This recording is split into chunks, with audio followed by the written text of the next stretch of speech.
Olá, meus irmãos. Que bom que estamos aqui reunidos para mais uma vez traçarmos algumas palavras a respeito da doutrina espírita, colocarmos algumas das belíssimas lições do nosso Mestre Maior Jesus Cristo. Mas antes de começarmos, vamos fazer uma prece de agradecimento, não é? Então vamos fechar os nossos olhos, elevar o nosso pensamento ao alto, agradecendo a Deus, Criador de todas as coisas, agradecendo a Jesus Cristo, agradecendo a todos os intercessores do nosso irmão maior, a toda a espiritualidade do bem, que está sempre nos auxiliando, que está sempre nos apontando o caminho para a melhoria, para a renovação espiritual. Gratidão também aos nossos guias e mentores espirituais particulares. Gratidão aos guias e mentores de nossas famílias, dos nossos lares. Gratidão aos nossos entes queridos que já partiram desta etapa da vida, mas que continuam nos auxiliando e nos enviando bons eflúvios de energia e de amor. E com toda essa enorme chama, com esse enorme clarão de amor, de benevolência, que sejamos um pequeno ponto de luz e possamos dessa forma retribuir um pouquinho daquilo que a criação nos ofereceu. Que assim seja, graças a Deus. Bem, meus irmãos, eu gostaria de começar hoje com um breve texto que está no livro Busca e Acharás, com textos do Emmanuel e do André Luiz, Psicografia do Chico, mas é um texto que é intitulado Notas de Saúde. E ele traz o seguinte: menosprezo de alguém, trabalhe e esqueça. Perseguição e discórdia, trabalhe e pacifique. Inveja e ódio, trabalhe e ame sempre. Ofensas no lar, trabalhe e abençoe.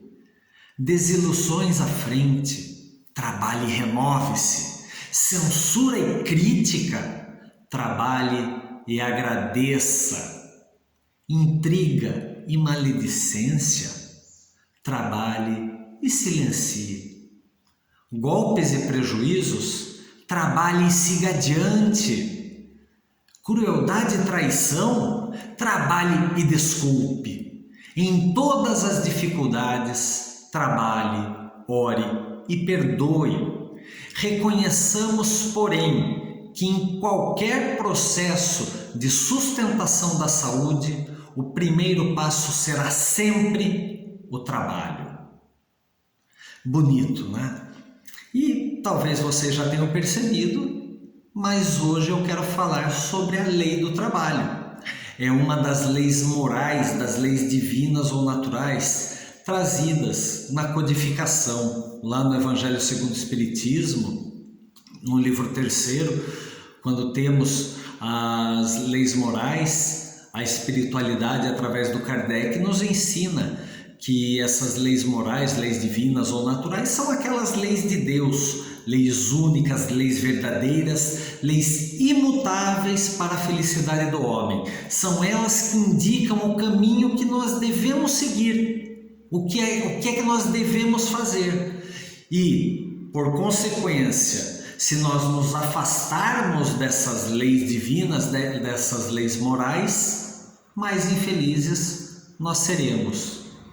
E quais são essas leis naturais, leis morais ou leis divinas? Lei da adoração, lei do trabalho, lei da reprodução, lei da conservação, lei da destruição, lei da sociedade, lei do progresso, lei da igualdade, lei da liberdade e lei da justiça, amor e caridade. São as 10 leis divinas ou leis morais, através das quais, se o homem cumpri-las, atingirá a sua perfeição moral. O interessante de notar essas leis é que elas foram muito bem sistematizadas, muito bem organizadas. A espiritualidade, inclusive, ensina para o Kardec, quando nós, homens, ainda gostamos muito de classificações, de sistematização, né? de classificar as coisas, ordenar as coisas. E a espiritualidade, sempre auxiliando, ela nos trouxe como a primeira lei, a lei da adoração, né? Deus acima de tudo, enaltecer a Deus para nos elevarmos, nos conectarmos com Ele. Mas a segunda lei trazida é justamente a lei do trabalho. Ou seja, após reconhecermos Deus, após enaltecermos, glorificarmos, darmos graças ao nosso Criador, a segunda lei é a lei do trabalho. Na questão 674, a espiritualidade nos ensina que o trabalho é uma lei da natureza e por isso mesmo é uma necessidade. Então o trabalho não é um fardo, não é nada difícil, não é nada complicado, é simplesmente uma necessidade. A civilização obriga, induz o homem a trabalhar mais. Por quê? Porque o homem vai aumentando seus entendimentos, vai aumentando, ampliando suas necessidades e também os seus prazeres. Lembre-se que prazer não é só aquilo que é supérfluo, mas também o necessário, como um banho quente, como aquela comidinha que você esquenta num forninho de micro-ondas, que algumas décadas atrás não existia, mas aí você tem o prazer, a tranquilidade, a comodidade de fazer alguma coisa. Então o progresso do homem, através do trabalho, e trabalho é emprego não só do suor, do rosto, do esforço dos músculos, mas também o trabalho intelectual, o trabalho da reflexão, o trabalho filosófico de questionamentos, tudo isso enobrece, engrandece, enaltece a nossa vivência. Vamos trazer um pouco dessa lei do trabalho para a materialidade. Vamos esquecer o lado espiritual. Se não houvesse trabalho, o homem não se esforçaria para melhorar as condições de vida. Vamos lá lembrar nos primórdios dos hominídeos. O homem, lá, o primata hominis, ele vivia ao relento. Mas aí um dia ele trabalhou e subiu a montanha e percebeu que nas cavernas ele tinha um abrigo melhor do frio dos insetos contra os próprios animais predadores. Aí o homem trabalhou e descobriu o fogo. E que com o fogo ele podia cozinhar a carne, que ele podia espantar os animais. Ele percebeu, trabalhando, que com a pele dos animais da caça, ele poderia se vestir e se agasalhar. O homem trabalhando, na idade da pedra lascada, utilizou aquela pedra para fazer ferramentas, utensílios e armas. O homem aprendeu, trabalhando, quais seriam os melhores pontos de coleta de frutos, quais seriam os melhores lugares para pescar, onde eram os melhores locais para a caça. O homem trabalhando aprendeu a domesticar animais e aí ele se fixou, ele deixou um pouco do nomadismo de lado e a partir do momento que ele se fixou, ele desenvolveu a agricultura, a pecuária, a estocagem dos alimentos, daquilo que era necessário para a subsistência dele. E o homem continuou evoluindo e trabalhando. Criaram pequenas tribos, porque percebeu-se que as tribos unidas teriam mais força, mais poder de caça, mais poder de auxílio mútuo. Das tribos avançaram para as aldeias, para as cidadelas, para as cidades. Avançou-se com o homem trabalhando após a invenção da roda, descobriu-se os transportes, melhorou-se as condições de alimentação, vestuário e inclusive da comunicação. Veio através de esforço e de trabalho.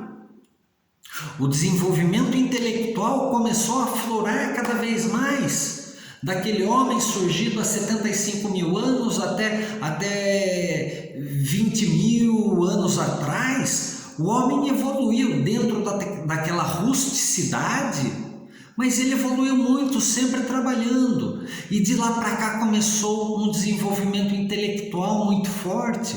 Com esse desenvolvimento intelectual, ele filosofou, ele questionou-se sobre o propósito, sobre a criação, sobre a sua própria existência. Ele entendeu a conexão com o divino, ele trabalhou para tentar compreender o transcendental e aproximar-se da divindade. Todo tipo de trabalho nos faz pensar. E através do esforço intelectual, nós evoluímos. A gente começou lá atrás se questionando em abater um animal e comia aquela carne, vamos dizer, como o primata hominis, comia tudo aquilo de uma vez só porque tinha infartura e a gente tinha que comer tudo aquilo para não apodrecer. Mas aí o homem aprendeu a conservar. Ele evoluiu lá atrás e nos dias de hoje a gente tem geladeira, freezer, tem recursos aí que você guarda as coisas dentro de um saquinho e, gente, vai perdurar por muito tempo. Então tudo isso foi muito emprego lá atrás da brutalidade, do braço, do suor, mas hoje é muito desenvolvimento intelectual, é muito do nosso raciocínio e a gente continua evoluindo sempre através do trabalho. Pensa lá, há 3,6 bilhões de anos, 3,5 bilhões de anos, quando surgiu a primeira forma de vida aqui no planeta Terra, aqueles seres unicelulares.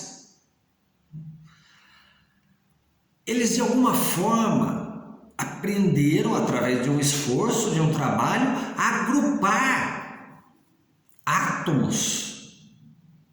E depois dos unicelulares para os pluricelulares, eles aprenderam a manter vários seres juntos, formando um único ser maior. E as células do nosso corpo que estão aqui, provenientes desses aprendizados de 3,5 bilhões de anos atrás, hoje formamos este corpo físico. E as nossas células estão aqui, trabalhando 24 horas por dia. A gente não pensa que a nossa pele está regenerando, que o nosso corpo está trabalhando, que o coração está batendo. A gente não precisa pensar em nada disso, mas a todo momento estamos trabalhando. Você não pensa em respirar, mas todo o seu organismo aprendeu há 3,5 bilhões de anos a trabalhar para que isso acontecesse, para que você respirasse, para que o coração bombeasse sangue, para que o corpo se regenerasse, para que o alimento que você consome se transforme em energia e as impurezas sejam eliminadas do seu corpo.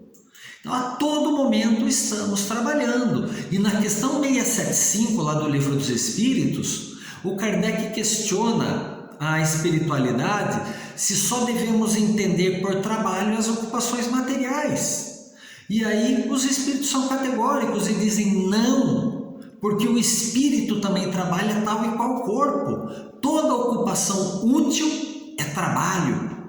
Se for útil, é trabalho divino. Se você está cozinhando para a tua família, arrumando a casa, cuidando de alguma coisa, você está trabalhando. Trabalho não é só aquilo que a gente sai de manhã cedo, nos dias úteis para receber o salário. Não. Trabalho é tudo aquilo que dignifica. Inclusive, ficar deitadão no sofá pode ser considerado trabalho, desde que você esteja pensando na sua vida, refletindo sobre ela, o que eu posso fazer para melhorar.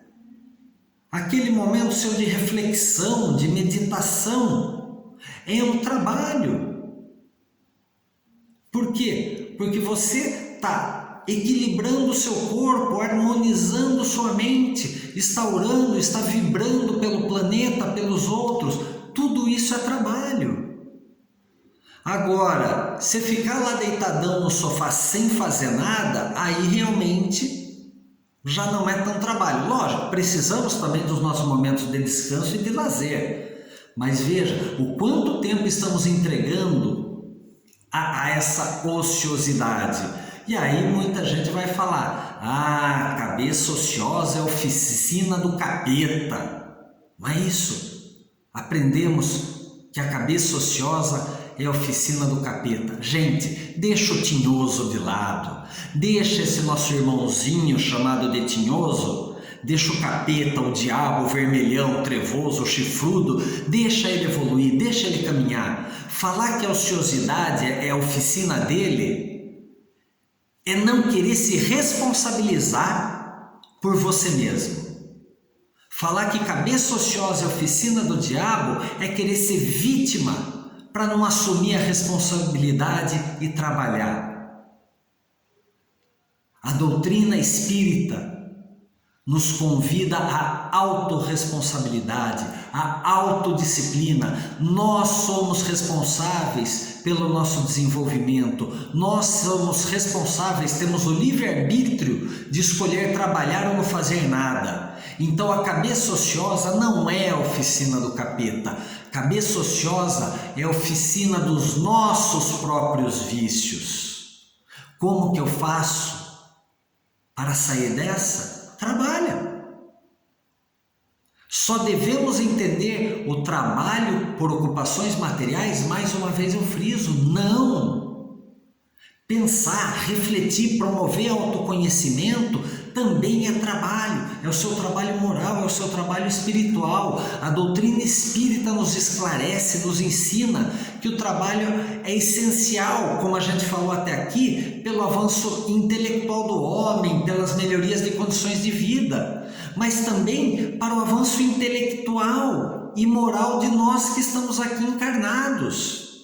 Trabalho é a aplicação de todas as nossas forças e faculdades para alcançar um determinado fim, sejam empregar forças humanas, físicas ou morais e espirituais.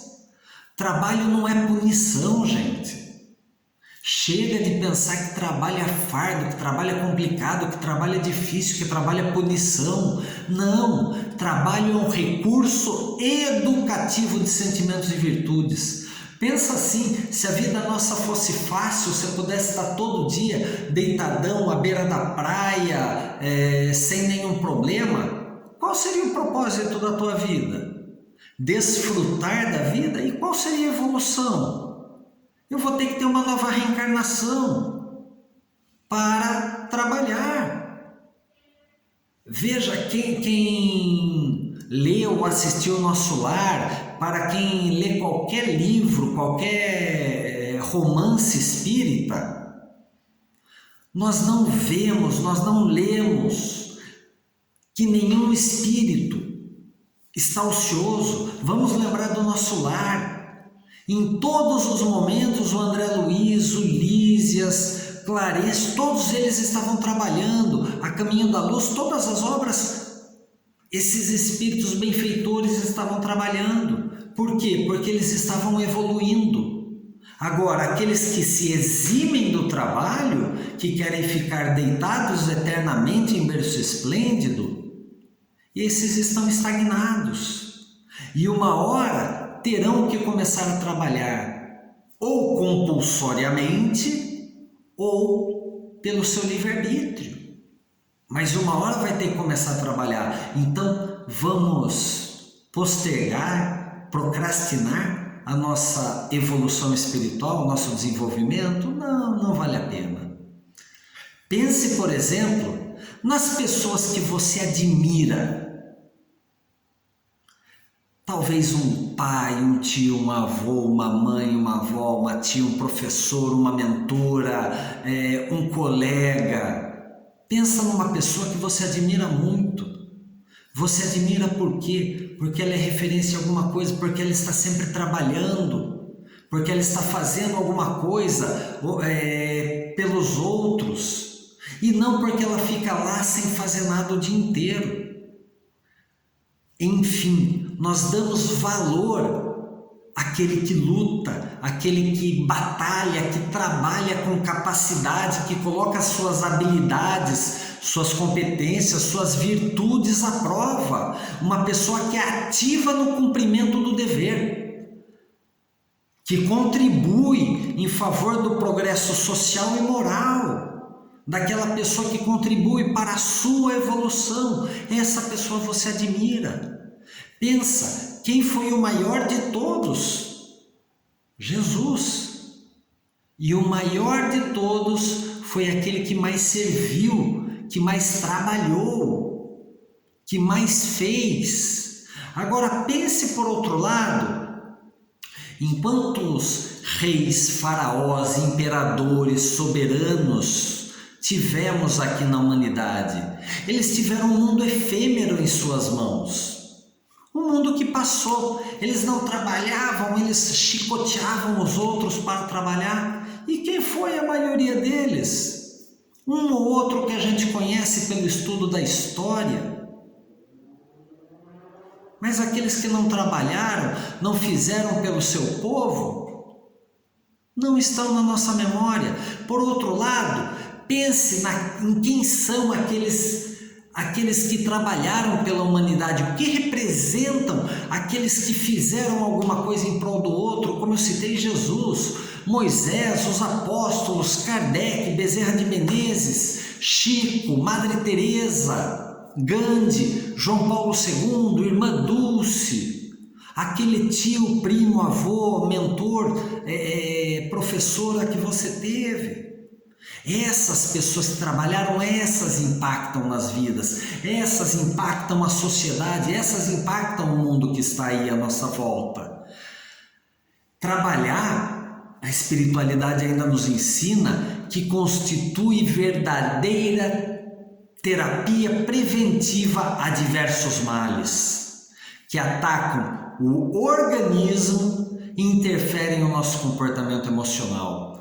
Então veja só, gente, quando a gente está ocioso dentro de casa, aí vem aquele obsessor, a geladeira, não é? Nossa Senhora, a geladeira é um grande obsessor das nossas vidas. Porque você está em casa sem fazer nada, você vai lá e abre a geladeira. E você abre de novo. E, gente, a geladeira não é igual televisão com controle remoto. A programação da geladeira é a mesma que está lá. Se abre e não mudou, está sempre a mesma coisa. Mas você vai lá para abrir de novo e você vai comendo uma coisa ou outra. E se você está sem fazer nada, além desse obsessor da geladeira, a gente tem o quê? Tem aquela mente que fica divagando em coisas desnecessárias. Então pense, se você está sentado na tua casa e está pensando, será que meu marido, será que minha esposa, namorada está me traindo? Será que ele pode fazer alguma coisa ou outra? O que você está fazendo? Parou de trabalhar e está mandando energia negativa. Essa energia negativa atrai quem? Nossos irmãozinhos menos afortunados, digamos assim, vampirizadores, que vão atrapalhar a nossa vida.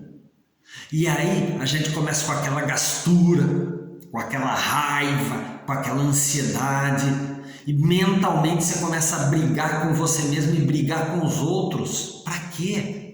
Ataquei meu físico, ataquei meu emocional e ataquei meu espiritual. Não ganhei nada com isso. Lembra aquele negócio da cabeça ociosa e oficina de quem? Dos nossos vícios.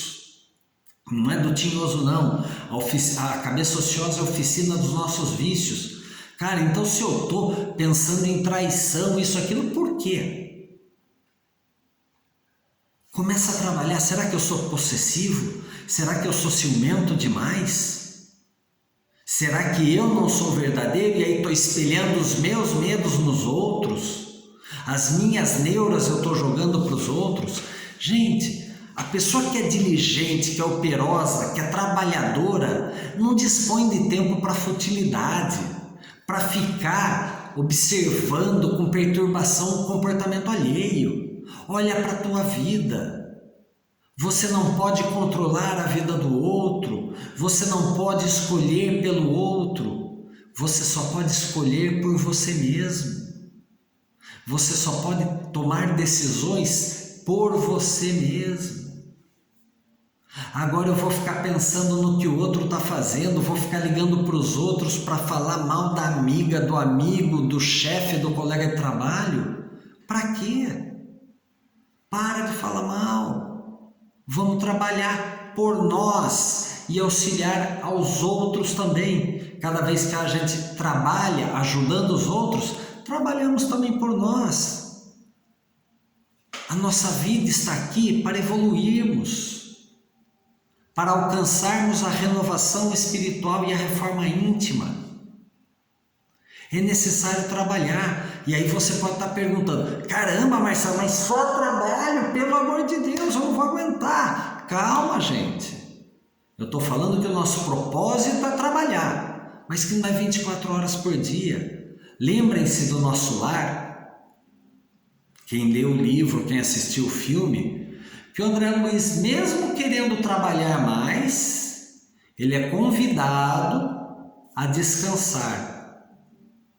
Por quê? Porque é no horário de descanso, no horário do repouso, é que você pode pensar no que você fez de bom, é que você pode refletir no que você poderia ter feito de melhor, é que você pode pensar: nossa, eu errei, como eu reparo esse erro, a quem eu peço perdão.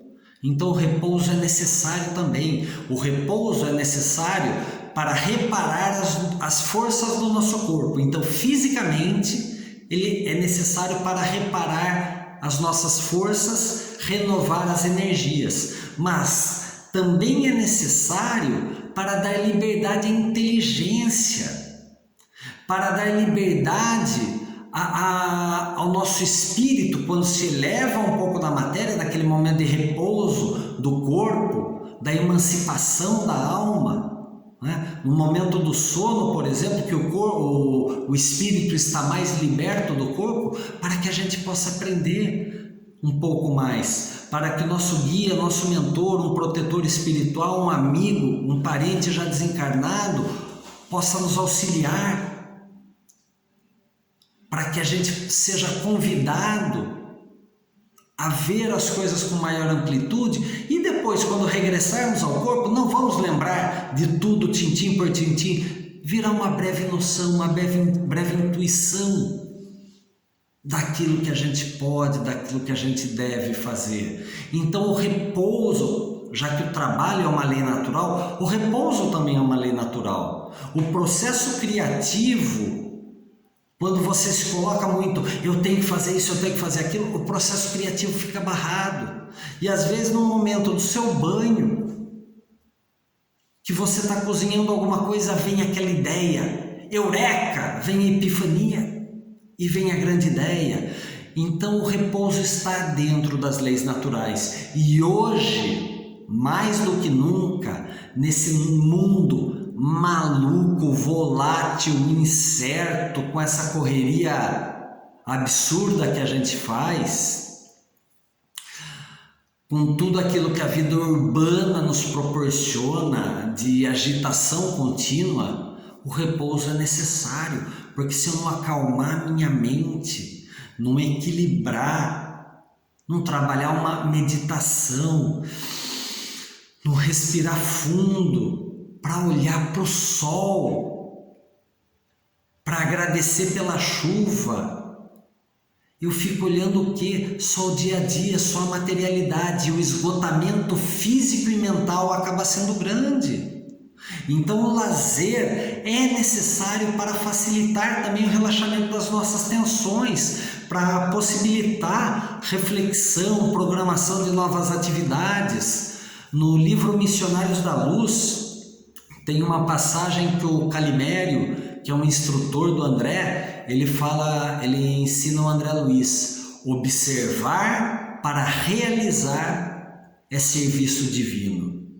Olha que bonito, gente. Observar para realizar é serviço divino. Então, quando eu estou observando, estou atento àquilo que o outro está fazendo, quando estou assistindo uma palestra, lendo um livro, que pode parecer lazer, é um descanso, Mas é positivo e é trabalho. Por quê? Porque você está aprendendo e você vai poder empregar, vai poder utilizar isso, vai poder impactar a vida de outra pessoa de uma forma positiva. Observar para realizar é serviço divino. Legal, né? Ou, está aí? Ei, tô falando com você. Tá aí? Sai da zona de conforto. Chega, parou, deixa de vitimite, deixa de culpar os outros e se isentar de responsabilidades. Para de comodismo a partir de agora. A quem muito foi dado, mais será pedido. Nós recebemos muito com a doutrina espírita, recebemos muita informação do que devemos fazer. Então vamos lá, gente, arregaçar as mangas e trabalhar. Vamos trabalhar, vamos colocar o nosso raciocínio, o nosso intelecto à prova. Uma das passagens mais bonitas que eu acho das Escrituras, que mais me tocam: pedi e recebereis, buscai e achareis, batei e abrir-se-vos-á, porque todo aquele que pede, recebe, o que procura, encontra, e ao que bate, abrir-lhe-se-á. Gente, veja só, pedi, buscai, batei. Trabalho, ação, atitude. Não é para ficar parado. Pedir não é só ficar deitadinho na cama orando, oh Deus, oh Deus, oh Deus. Não. Para pedir, eu tenho que saber pedir. Mas não adianta só pedir, eu tenho que buscar. E buscar não é ficar deitado. Buscar é levantar, é procurar, é bater na porta para que as coisas nos venham em abundância. O quanto nós estamos fazendo isso? O quanto a gente está estagnado na nossa zona de conforto e o quanto estamos fazendo para a nossa melhoria. É hora de trabalhar, chega de reclamar. Nós estamos aqui para evoluir do átomo ao arcanjo. Já passamos do átomo mineral, vegetal, animal, estamos no hominídeo, no mundo de provas e expiações. Ainda temos vários outros mundos, várias outras existências, até chegarmos aos mundos angelicais, aos mundos ditosos. Temos que trabalhar. Passar uma existência aqui sem fazer nada é jogar fora o nosso progresso. Diante de todas as dificuldades que nos parecem insolúveis, muros enormes de obstáculos, muitas vezes a gente se acomoda e a gente espera que Deus faça alguma coisa. A gente espera que Deus faça a nossa parte. Somos nós os responsáveis pela solução dos problemas. Não basta pedir ajuda a Deus, é preciso buscar, conforme o ensinamento de Jesus: buscai e achareis, batei e abrir-se-vos-á. Devemos, meus irmãos, fazer a nossa parte e aí sim Deus nos ajudará. Vamos dar o exemplo para mudarmos o mundo que está aí à nossa volta.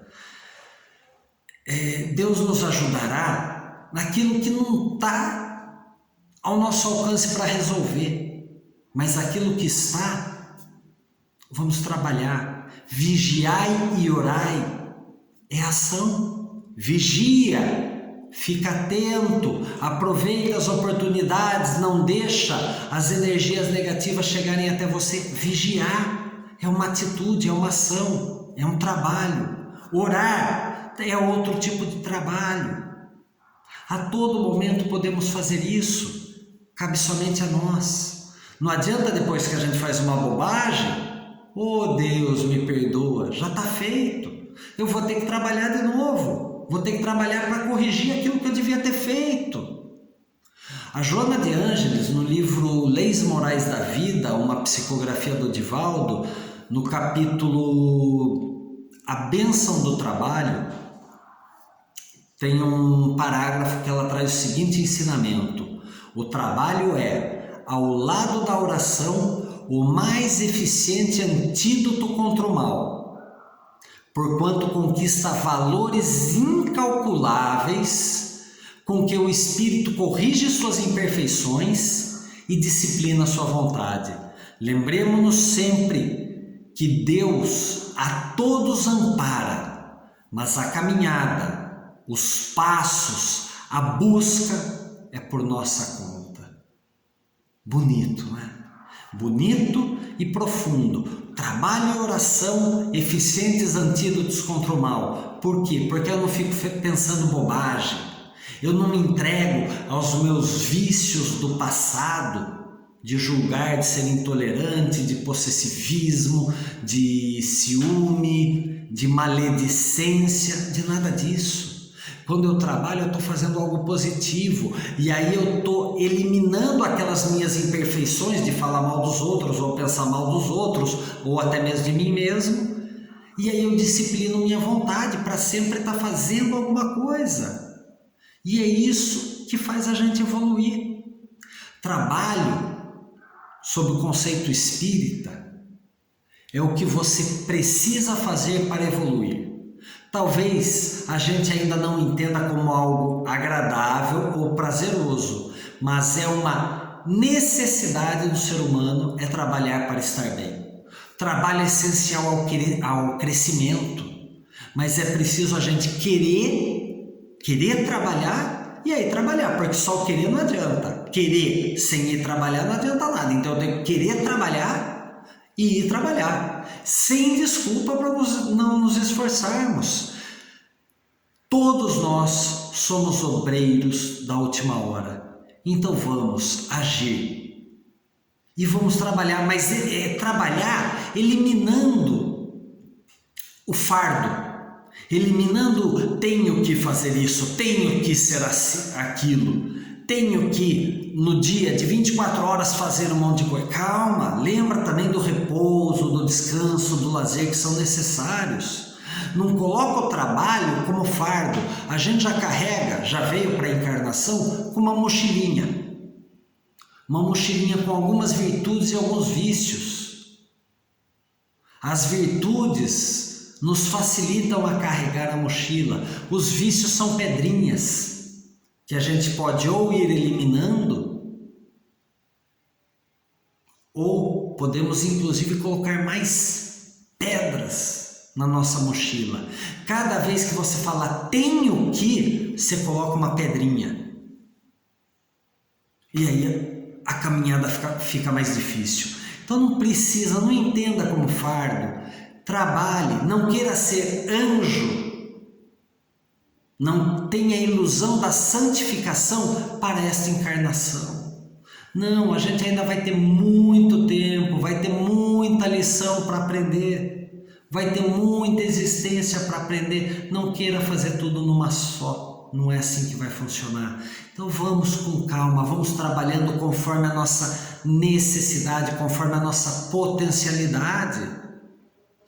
Mas vamos trabalhar, a gente precisa entender o trabalho como uma necessidade até que a gente desenvolva o prazer por trabalhar. Então entenda primeiro como uma necessidade, eu preciso fazer porque é para minha evolução, e aí depois você vai querer trabalhar. É isso que a gente vê nas literaturas do André Luiz, né?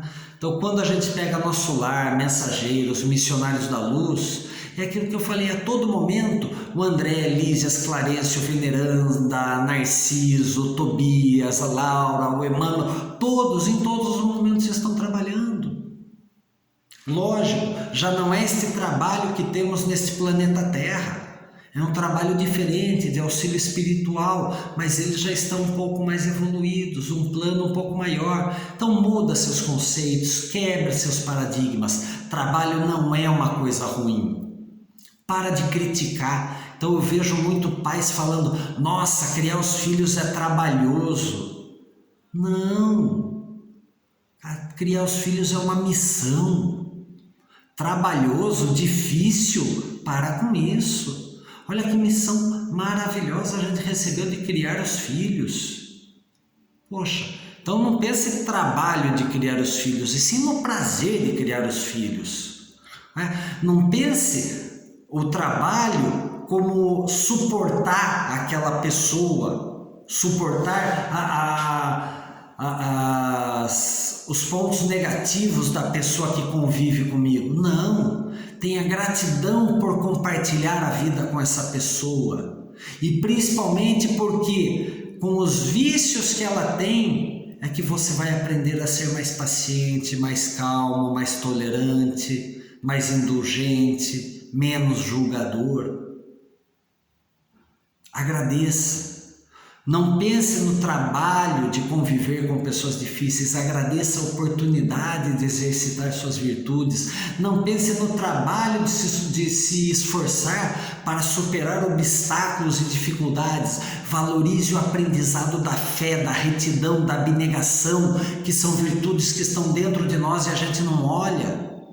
É para isso que estamos aqui, para olharmos e exercitarmos as nossas virtudes. Quem trabalha é o sal da terra, é a luz do mundo. Quem trabalha é co-criador da vida.